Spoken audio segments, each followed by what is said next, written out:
We all know that the board has had access to this presentation and we've had time to ask questions if we had questions already.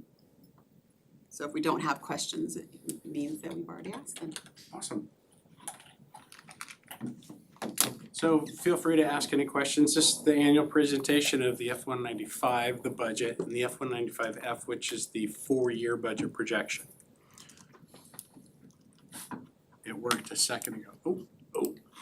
Oh, page up.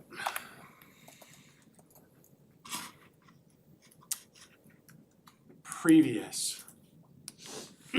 All right, so the budgeted enrollment we're doing for this next year, 2,098.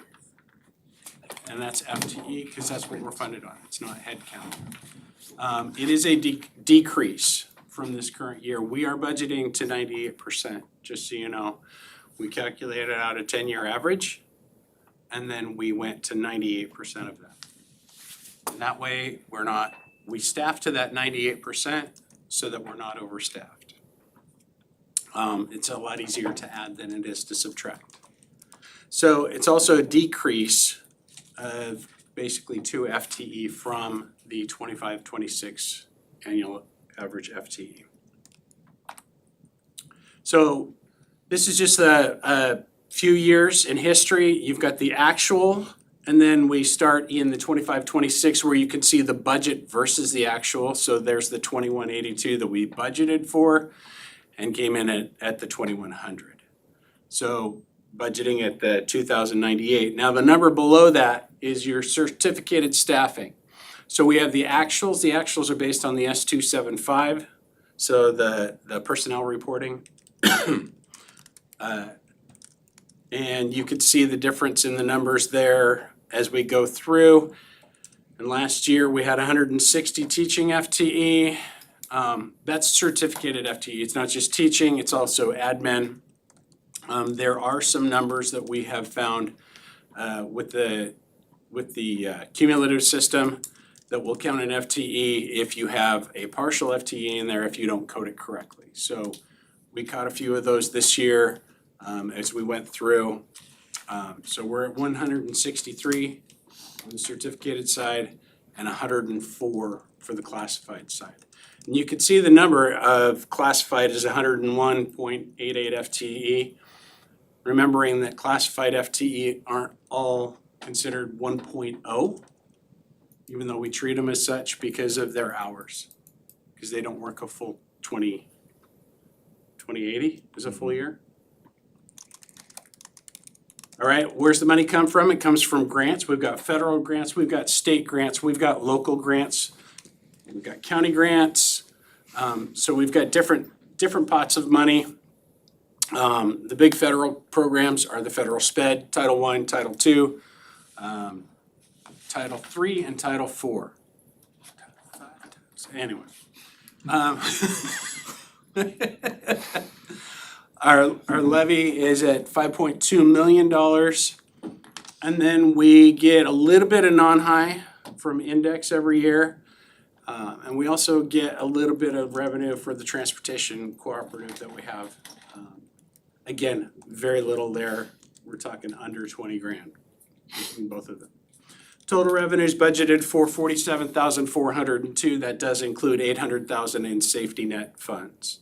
47 million. I was gonna say. 47 million? I said 1,000? Yeah, Well, that would be a little bit short. we'd be a lot short. So 47 million.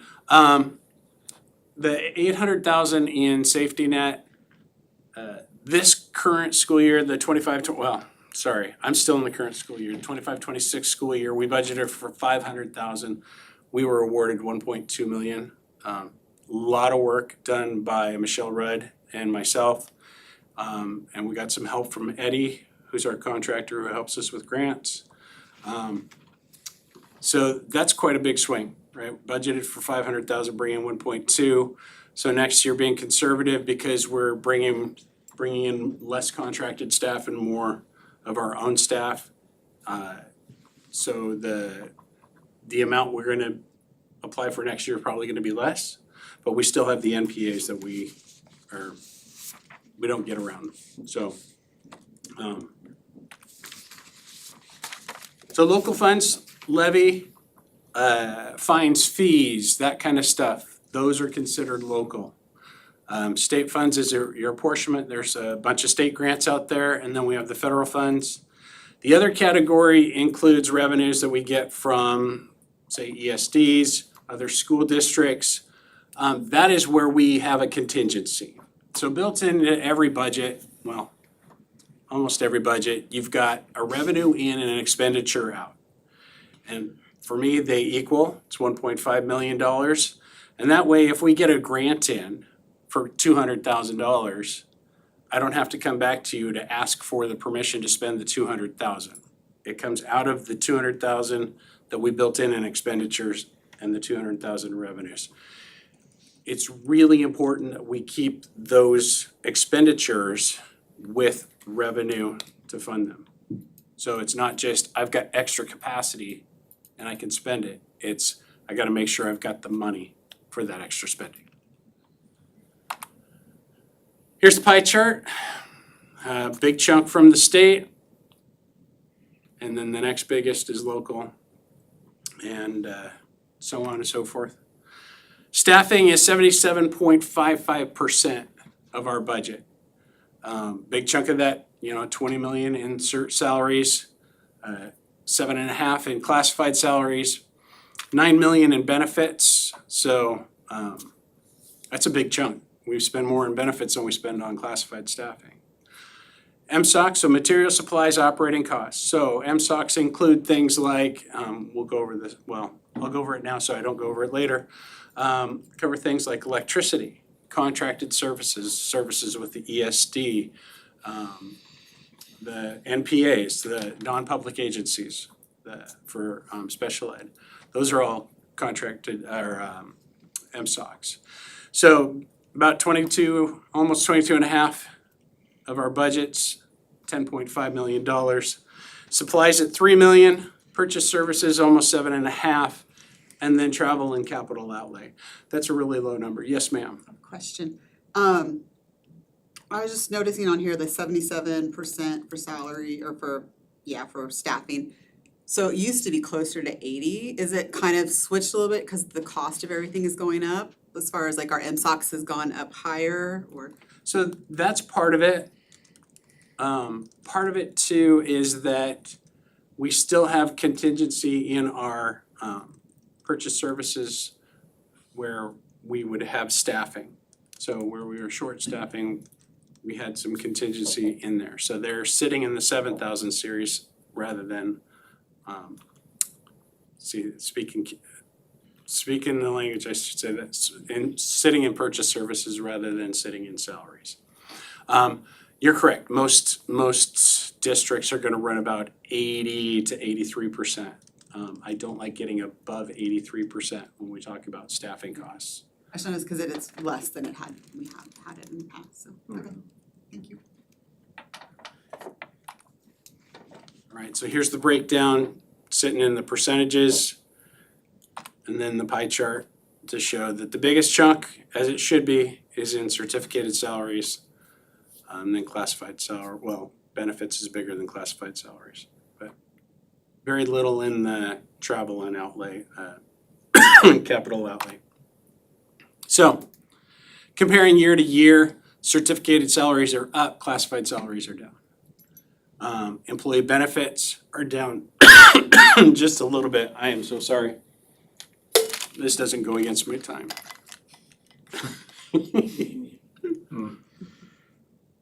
Maybe more than 3 Doctors minutes. will be the judge of that. But supplies and materials, we've got a bit of a reduction, but then purchase services are up. Okay, so Why is that? so some of the purchase services that we have the increase for, I was going through and I was looking. Utilities last year were kind of budgeted lower, and so we had to increase utilities. Fuel for buses. Insurance, is that? under Insurance that? is the biggest chunk of that. So our insurance increased by almost $400,000. It was a 60.1% increase in in insurance costs year over year. So, and they have not hesitated to send us a bill. They already sent me the bill for it. It's not due, the first half is due October 1st, but it was like, hey, can I at least get through this year before you hit me with a $1 million bill? Travel's up a little bit. One of the things that was not in last year's travel was travel for the board.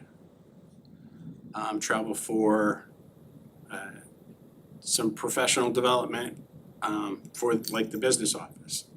So it's up just a touch. And then capital outlay. Capital outlay is defined as it's a purchase of an item that is $5,000 or more. So I explain it this way. If I buy 10 computers that are $500 a piece, that's $5,000. That's not capital outlay, those are supplies. But if I buy a server that is $8,000, that is capital outlay. So when we talk about capital outlay, you should never have a capital outlay budget that is less than $5,000 because that's not a capital item. So last year we budgeted for the other financing use, the payment on the, I'll try to keep you awake, but it's gonna be boring as all get out. Last, we budgeted for the non-voted debt, the bond payment to come out of general fund. Everything's coming out of capital this next year. All right, so beginning fund balance, we're estimating to end the year at 242. We're hoping for a little bit better. Well, actually, we're hoping for a lot better. Revenues in at 47.4 million, expenditures at 47 million, gives us an estimated ending fund balance at $568,000. Now, this is way below the 4% mandated by the board, by the policy. We are where we're at.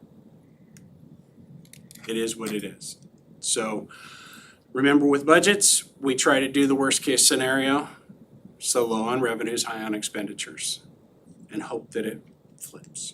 And Mitch, this includes we will be paying back the loan out of capital projects. Before the year ends, we're gonna pay the loan from capital projects, and we have to do that, otherwise we start next year, even if we start with a positive, because we haven't paid the money back, we'll end up in binding conditions, and But this includes us paying it back. this so includes there's us a little paying it bit of- back. Which is good. Yeah, Right. Safety net comes in the month of August. So that'll pay back, because we borrowed just under $1 million from capital. So required by law is the MSOC disclosure. It says, what are we getting for MSOC from the F203, which is our revenue estimate that we do. And so regular is almost 3 million, and then grade 9-12 get additional MSOC dollars for $3 million. And then what do we have budgeted for expenditures under MSOC? We got almost 4.5, which leaves us with expenditures, our expenditures over revenue of $1.4 million. This is the gobbledygook that says that we're required to say it. That's the official term, by the way. All right, capital projects, building projects, major repairs, technology levy, and bond payments. And the money comes out of fund balance for capital projects as well as the levy. So beginning fund balance, 1.8 million estimated. Revenues and other financing sources, 4.4 million. I've already talked too long.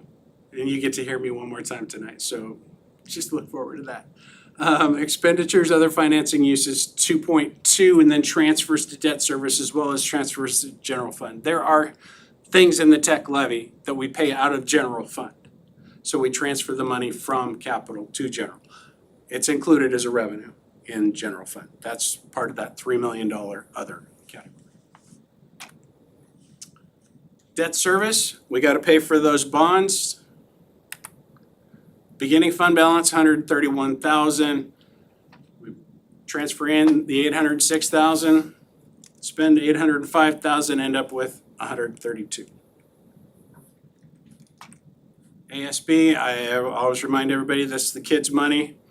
It has to be cars, so it's cultural, athletic, recreational, and social activities only. It cannot be related to curriculum. It's kids' money, they have to budget it, they have to do the fundraisers, they have to do the accounting for the fundraisers. I do the actual accounting, but it's important that the kids are a part of that process. Beginning fund balance, $270,000. They're gonna bring in almost $300,000. They're gonna spend $200,000, which would give them a projected ending fund balance of $358,000. As we saw throughout this year, ASB's usually inflated. Kids like to think they're gonna bring in more, they're gonna spend more. It doesn't really happen that way. It gives them capacity as the year goes by. Transportation Vehicle Fund, budgeting for one bus purchase. I believe we've already ordered the bus to come in. So, buses are expensive. When I started, we could get a big bus for 90 grand and a small bus for 60. And now you're lucky if you get a small bus for 120. So, and the big buses are upwards of $185,000, $200,000. So, don't even get me started on the electric ones. All right, so beginning fund balance, $381,000. We've got in the month of August, we've got depreciation revenue coming in. And we've got revenues next year that'll come in August of about $235,000 for depreciation revenue. Expenditures, I budgeted in for the bus, and then if we have a major repair we need. So that way, if something happens, I don't have to come back and ask for a budget extension. So projected ending fund balance, $267,000.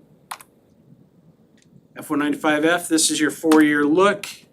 So enrollment is between 2,070 and 2,161 over the next 4 years. So we are budgeting for some growth. It is very reserved growth, right? And we watch it all the time. And so expenditures, looking at about 5% for 27, 28, and then a 2% 29 and 28, 29, 29, 30. Levy coming in 5.2, 5.7, 6.2. Everybody can read the slides, so we're doing okay. Capital projects will continue. As long as we have a capital projects levy, we're gonna have capital projects. So it helps us quite a bit with the technology piece, having that 25 cents per thousand designated specifically for tech. Debt service, hey, by the time 2029 hits, we should be done with 2 of the 3. But the other one goes to 2034. Unless the bond passes. Unless the bond passes. TVF, again, as we get depreciation, we're gonna buy buses. And the more buses we have on depreciation, the more money that we can bring in. So once we get to a point where we don't have as big of a fund balance and we need to start talking about financing the buses. And I've got that actually in the 4-year projection. There's 2 different years, I believe, that I put the financing in for the bus. And then you use the depreciation to pay your finance payments. So when you use the state local program, you can finance for 3, 5, 10-year periods of time, and you get a killer bond rate. So, all right, so here's our numbers. Going through, I gotta say in the 4-year projection, I do have a $500,000 reduction between 26, 27, and 27, 28. Okay, we do need to make more cuts. And these guys will tell you, I'm not just doom and gloom here, I'm also doom and gloom. I walked into the office, I think it was Thursday last week, we gotta cut another $1 million. We gotta figure out how to get $1 million out. So $1.5 million in the next 2 years, at least. So that's how we can make it forward. And it's tight, it's very tight. And I don't like being the no guy or the unfun guy, but I signed up for it years ago and now I'm used to it. So the summary of general fund, we start this year at $242,000. By the time we're done making those cuts, making reductions, being very conservative as we go, we'll be at 1.3 in 2030. The problem is that still is not the 4% mandatory fund balance. We do what we can, and hopefully, again, we plan for the worst and hope for the best. My mom taught me that when I was very young. Maybe that's why I'm so negative all the time. $1.8 million starting in capital projects, ending at 1.2. And that's, that's the spending as we go in that fund, right? The thing is, we keep our buildings healthy, we keep our tech up, and it helps us with the community, right? We're showing that we're being good stewards of public funds, and we're doing the best that we can with what we got. Debt service, you can see there in 29-30, we're down to just that last one. So good to go. ASB is usually pretty stagnant. I just leave it the same as we go forward. It's a really hard one to figure out because you're gonna have different kids every year. And they're gonna have different ideas and it's different. So we just keep it the same. Come on, that was funny. Okay, it was funny in my head. So TVF,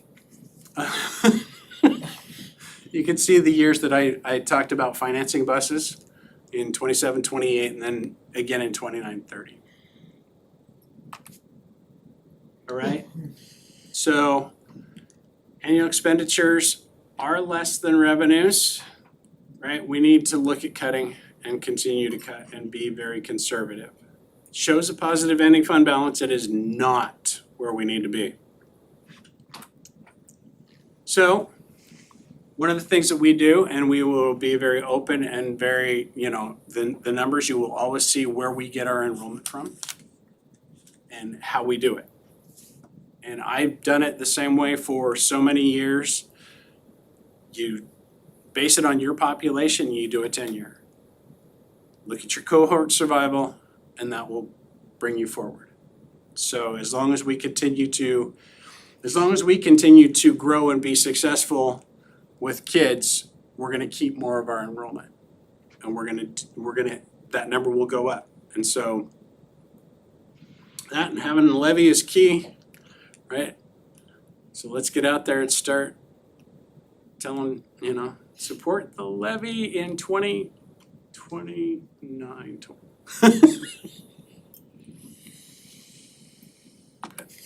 That's it. Questions, let's switch it to Isaac, questions, comments?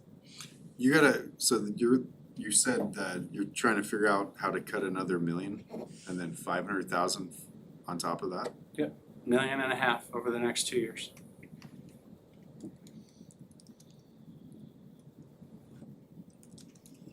Got any ideas?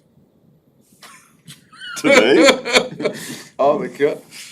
That's probably not the best question. We meet every Monday. This is a constant topic because it makes sure we talk about it every week.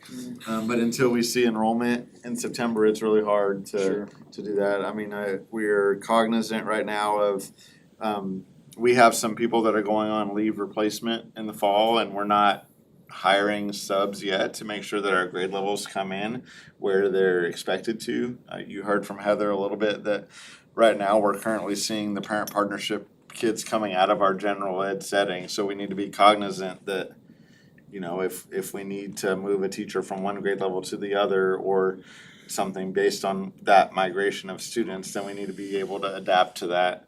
And so I think we'll have a better idea moving forward. We will start the serious conversation starting in October at the cabinet level of just starting to cost things out like we did last year and chip away at it every week until we get to a good plan by April. This can also be an increase in revenues, so Right. if we got more students, if we can get the program Heather's doing, we can grow that, then we wouldn't have to cut. And we've got a lot to watch in the legislative session. We know this is gonna be a big election cycle in November. We also know the bond is a big deal. If we can use that to pay off some of the non-voted debt. There's some moving parts that we have to just always be on top of. That's why we talk about this every week, because it's not, you don't get to a reduction plan because you start thinking about it in February so that you have something to the board by March or April. It's really a ongoing process. I'm encouraged by the efforts we're seeing to retain students and make learning enjoyable, but also expanding high school opportunities to kids in hopes that some of those kids will stay on campus more, and so. But those things that were on the radar for the legislative advocacy are gonna be really important. I mean, the cost of insurance is a significant impact to that reduction. And if that just keeps escalating year over year, 50+%, that's a huge issue. And so I think when we go, I know Isaac, you went to the legislative conference last year and we, led off with the great news from the legislature, but we have that plan on October 7th to host the people that are running locally if it all works out. And I think we gotta really start having a conversation with our stakeholders about the importance of education funding in this election, because we've got good staff doing good things for kids. We gotta have the resources to do what's needed. Isaac, more questions, comments? Mary Ann? I just wanna make a comment. Can you make sure that we don't see any capital outlay large purchases before the 10-1 headcount official number? We have in the past had big purchases come in and then the official count on 10-1, our enrollment was significantly below our budget projections, and so had we known that, I wouldn't have voted to approve the purchases. I don't wanna see anything in September until that 10-1 official student enrollment count. Thank you. Michael Butler? Nope. Write us a check. Sure, yeah. Mike? Do we have any early enrollment numbers right yet, or? I looked today before the meeting, we're at 99 kindergartners, which we were right before we opened up the actual online portal, we were at 34, so they continue to trickle in every day. I think that's the one we're watching the most. And then the two grade bands that we've been paying attention to for parent partnership and kind of that transition is we see a second and third grade number and then a seventh grade number. And so we have some contingency built in the middle school schedule. There's a super contract in the schedule right now where we have one teacher teaching an extra period, but that may be able to be absorbed if a half class of seventh graders isn't actually there, which is about the number that it looks like right now. So those are the two kind of, I guess three, because we always watch kindergarten, but those are the areas that we're keeping an eye on right now. And we have no public comment because there is no public present. So we will vote on this in our regular Correct. meeting. So do I have a motion to adjourn the budget hearing? I make a motion to adjourn out of the budget hearing. Do I have a second? Second. All in favor? Aye. All right, we are adjourned.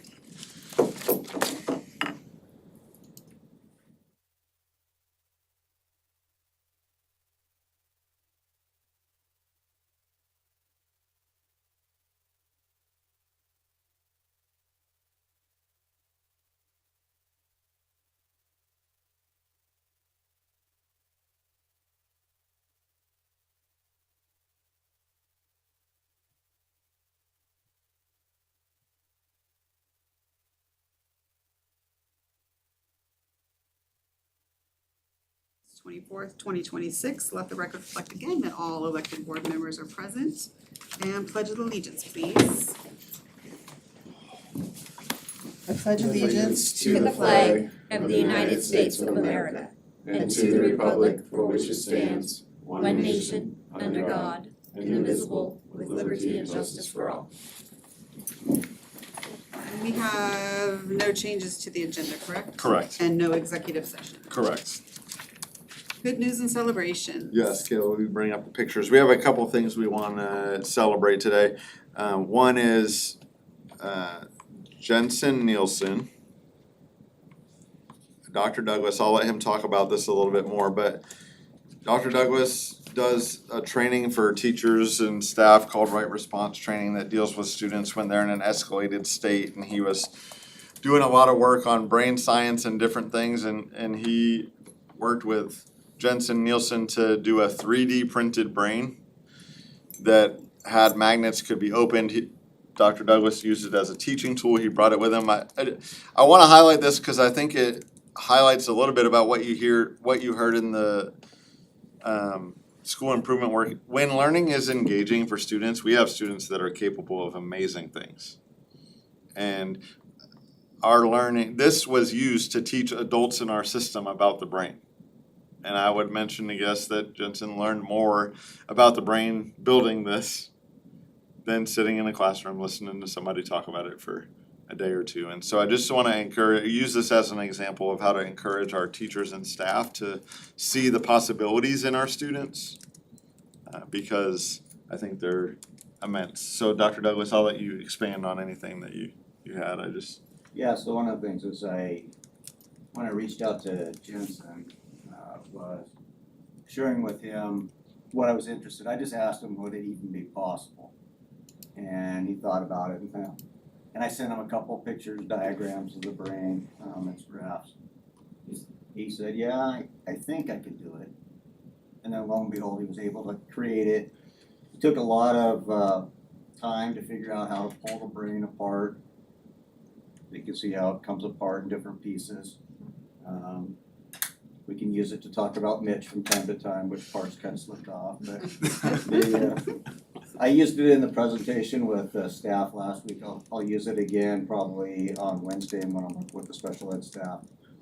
Particularly, I talk a lot about trauma and the impact of trauma on the prefrontal cortex and learning, because that's where your learning is taking place.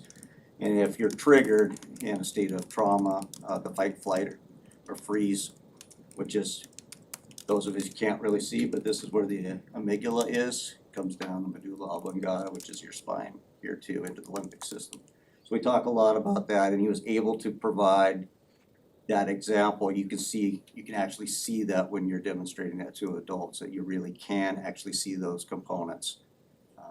And then it's pretty easy to show them, hey, if this comes apart, you can imagine what the impact is in here if there's a traumatic event that's occurring, or even for athletes that have the great deal of concussions and the impact that has. So anyway, it's pretty cool. I just asked him the other day, you think you can do a heart? He's thinking about it. Does anyone else see seahorses in there? I do. Yeah. Seahorses. That's really cool. That's awesome. Yeah. Mm-hmm. Thank you for sharing that.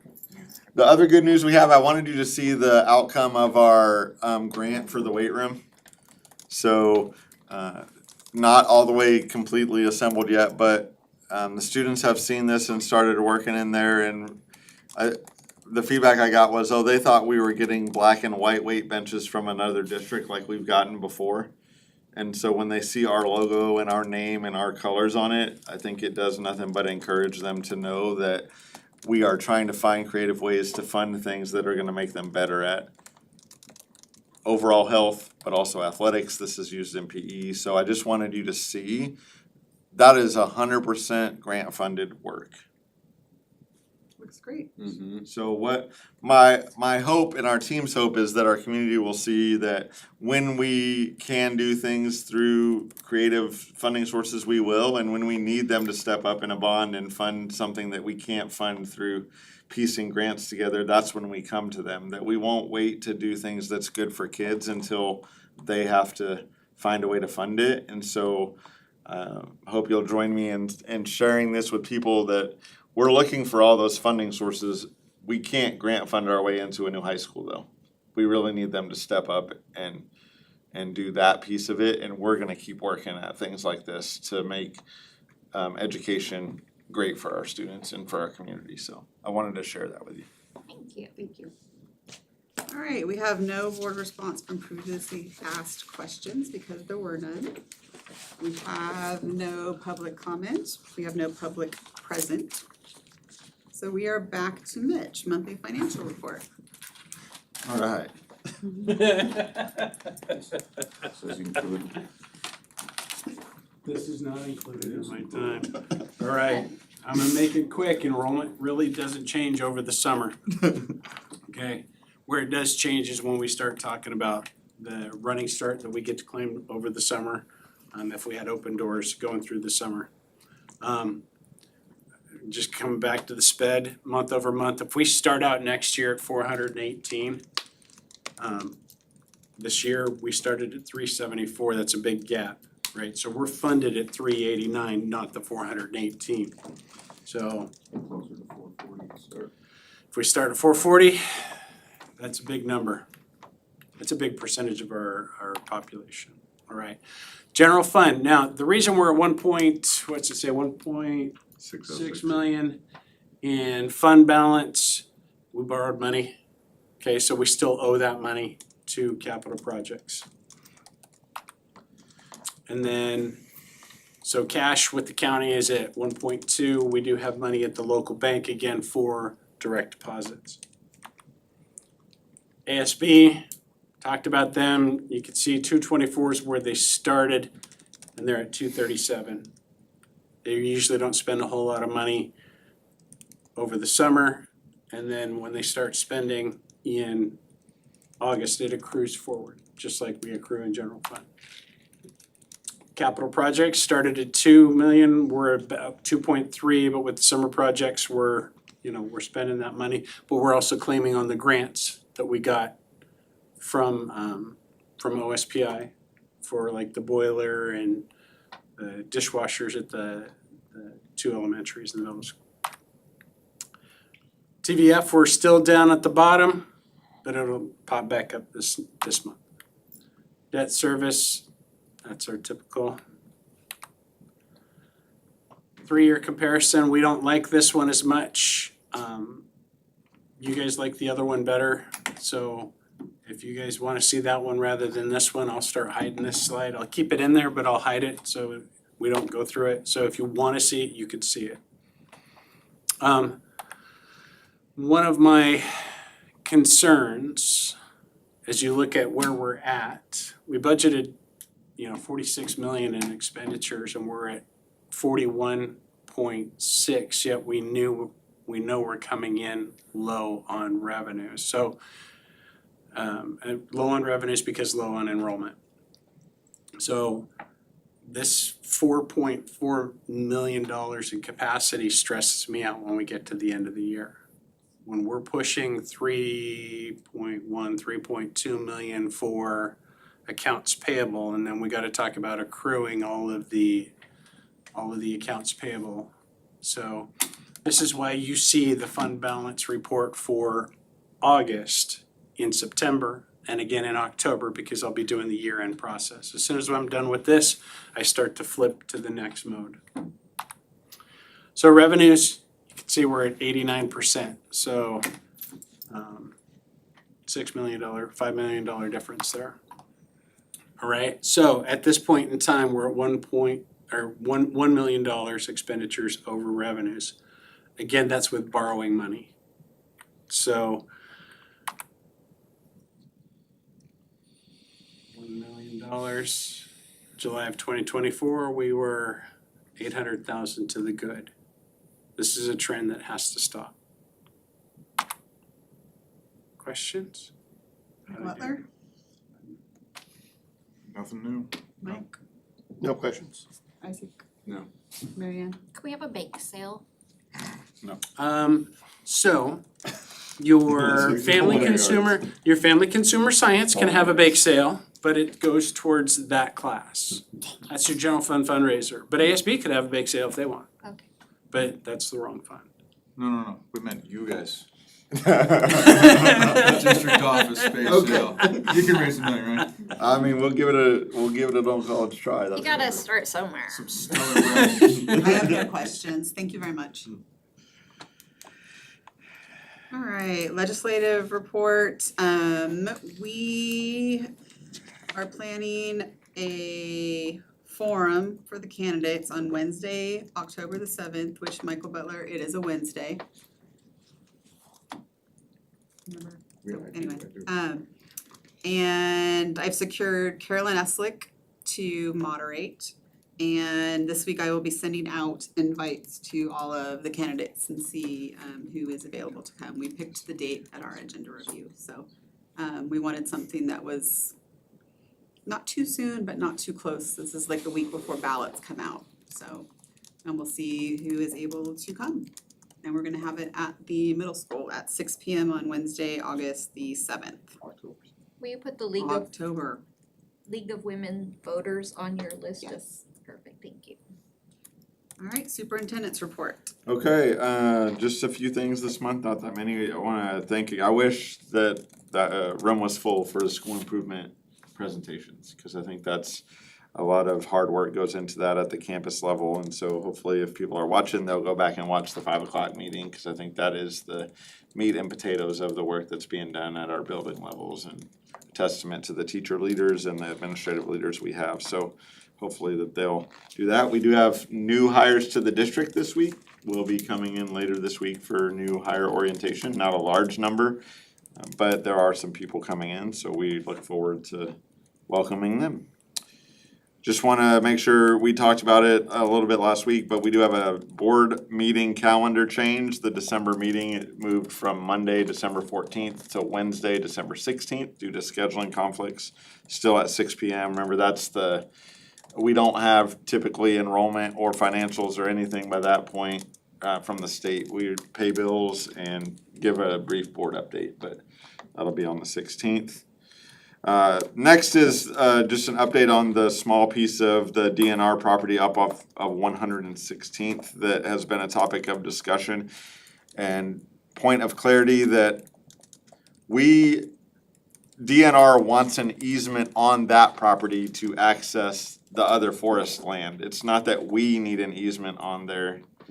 We just need to punch through it to build the road. They wanna make sure they can still access forest land. I've been communicating with them since July 29th of 2025. So our attorney is still pushing on that, as well as some local elected officials reached out to me and said they were gonna do some leveraging to move the needle on that. And then the other thing that came up last week that we talked about is clarifying for anybody watching or the community that when we talk about state match dollars as relative to the bond, match does not mean 50-50. It is a percentage of funding based on square footage of previously existing buildings that are being replaced, but it's not, to clear up any confusion, state match does not mean a $160 million bond means that they're giving us 80 million of it or anything like that, so just wanted to clarify that. And While you're on that, yes, I also wanna clarify, because there is some confusion out there, that the reason we are not getting state match, it was said because our capital facilities plan was incorrect, but that has nothing to do with why we are not getting state match, correct? correct. Thank you. The board chose to forego a portion of the state match we qualify for specifically to the high school project so that we wouldn't have to surplus the existing building at the high school site, that we could still make a local decision to use that, so, yes. And then finally, just reminding the board, we have a special meeting on September 3rd at 6 p.m. to approve the collective bargaining agreements from our labor partners. Teachers, I believe, meet September 1st, bus drivers meet September 2nd, so you'll see both of those. You do have the school improvement plans and the budget tonight in action. School improvement plans are in consent agenda, and then the budget's a standalone item resolution, so appreciate you hanging with us for a little bit longer tonight while we got through that, but I think it was good to hear from our buildings, and I think good to hear where we are on the budget and know that that's a year-long process. We just keep plugging away, so any questions, I'm happy to entertain them. Any questions? Alright. Consent agenda is next. Did anyone have any questions on consent agenda items? I don't have a question, but can I make a comment, because people keep asking what we spend money on? I'm just gonna point out, cause this is under consent agenda, in our accounts payable, I see Snohomish County PUD $20,000, $20,597. That's $20,000 for 1 month for electricity for our schools. So the public needs to know this kind of stuff, that what are we paying $20,000 a month for power? Light on in the bathroom. That's all I just wanted to say. And when you have insurance that goes up $4,000, so yeah. All right, do I have a motion to approve a consent agenda? I make a motion to approve the consent agenda to include that $20,000 for the PD. We appreciate including that, so. Do I have a We have second? debate. I'll second that. All in favor? Aye. Alright, consent agenda passes. Alright, so we are on adoption of the budget. We already had the budget hearing, which was before this meeting, where we had chances to ask questions. Does anyone have any final questions before we move to pass the budget? Nicole, Mike, Isaac, Marianne? No. Can I have a motion to adopt the 2026-2027 budget? I make a motion to adopt the 2026-2027 budget as presented. Do I have a second? I'll second that. All in favor? Aye. Opposed? All right, motion passes. We also have the adoption of the capital facilities plan, which was also sent to each board member for review, so we could ask questions ahead of time. Did anyone have any additional questions or comments on the capital facilities plan? Marianne? I'm gonna keep my comments to myself. Isaac? Mike? No comments. Michael? No. All right, do I have a motion to approve the capital facilities, a motion to adopt the capital facilities plan? No motion to adopt the capital. Man, now you got me all jumpy. Capital facilities plan. Do I have a second? I'll second. All in favor? Aye. Opposed? All right, that passes. And then we have approval of WASDA critical policies, first read. There were A lot. a lot more than I thought there were gonna be. My only comment would be, between now and second read, when they're consent agenda, that the board really makes sure that we get through each of these. And if we have, did anyone have any questions that came up for the first read? Marianne, any questions? No. Isaac? No. Mike? No, none of the ones that I was able to get through. Michael? I'm surprised we had some that didn't require changes. But no questions. Okay. Yeah, my only comment would just be before we do the second, to make sure that we're looking through each and every one of them closely. If you have questions, please call me before the Yes. meeting so we can talk about a lot of work went into these. Yeah, you guys did a ton of Yeah, stuff. You did slam us with a lot, which I greatly appreciate, but the reading was a little late night. And it's hard, as a board member, with the board being responsible for policy and stuff, and for us to say, yeah, that's great. Making sure that we take the time to really look through each one before we, Instead of skimming, yeah. I admit I skimmed, there was a lot. There was a lot. All right, do I have a motion to approve WASDA critical policies, policy review, first read? I make a motion to approve policy critical first read, even the ones I only skimmed. Okay, I need a motion to approve WASDA critical policies, I First make a read. motion to approve WASDA critical policies. policies first read. Thank you. Do I have a second? Second. All in favor? Aye. Opposed? All right. So we have, just so you know, remember the critical policies were the first 150 that we had to do to get compliant. Yeah. And then they're gonna do a whole series at a time, so they already sent us the next round of, We appreciate the hard policies. work, Yeah. and Oh, yeah. we'll talk to a couple of people, maybe we do like a workshop or something, a So- study session to like. you'll have one more big series and then it'll come all as the 1000s all together. It's just, these are the ones that they gave us, and I think Dr. Douglas had the most, I think he had 18 of the ones that are in there, but just to make sure, I mean, you know that it's, you know, Isaac Swartz, Julie Gress, Dave Moon, Charlie Weaver, and everybody that is impacted by the policy that you saw looked at what we put in front of you. So it's not coming to you without review. And if we're gonna step outside of WASDA, we would tell you none of the things that we brought you today were significant deviations from what WASDA is recommending. And that's why we felt comfortable doing them as a series. If it was something where we were proposing a significant deviation from the recommendation, we would do that as a standalone discussion, so. All right, we have no executive session. Before I ask for a motion to adjourn, does anybody have anything else? All right. can I Remember have- September 14th, we're at Gold Bar? Yep. For the meeting, for the study session, so you'll hear from Carissa Kelly and we'll be up there like we were last year. Awesome. That was the only one I missed last year. So, yeah, excited to be there. And I, since we're almost done, September 20th, it's a Sunday, is gonna be Jerry Ellis's Celebration of Life Memorial Service at the Startup Event Center at 1 o'clock. It's a potluck for anyone that knows or doesn't know.